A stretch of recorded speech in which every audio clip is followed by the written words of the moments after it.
Acabem el punt 11 del temari, productes notables o identitats notables, fent la que s'anomena suma per diferència.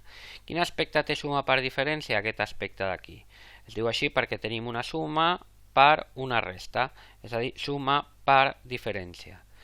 Anem a veure què donaria suma per diferència geomètricament parlant.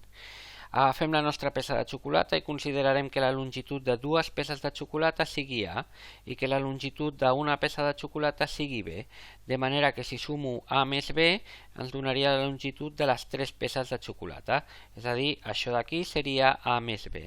I si vull saber quan val A menys B, doncs si a les dues peces li trec una peça, només em quedarà la longitud d'una peça de xocolata.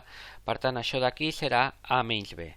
Quan multiplico A més B per A menys B, estic calculant l'àrea d'aquest rectangle d'aquí, que si us fixeu, té una, dues, tres peces de xocolata.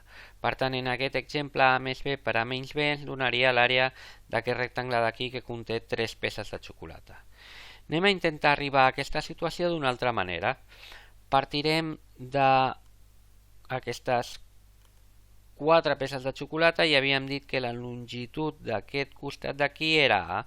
Per tant, A per A, això ens donaria A al quadrat. Molt bé, ja tinc quatre peces de xocolata, però he d'arribar a tenir-ne tres. Llavors li he de treure una d'aquestes peces de xocolata. I quan val l'àrea d'una d'aquestes peces de xocolata? Doncs si el costat d'una peça val B, l'àrea valdria B al quadrat. Doncs agafo aquest B al quadrat i li trec a A al quadrat. Fixeu-vos que si a al quadrat li trec B al quadrat em queden tres peces de xocolata. I tres peces de xocolata era exactament l'àrea de A més B per A menys B. És a dir, seria exactament A més B per A menys B. Tres peces de xocolata.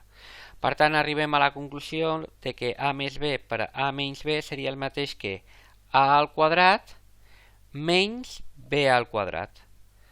És a dir, que per calcular suma per diferència farem una diferència de nombres elevats al quadrat.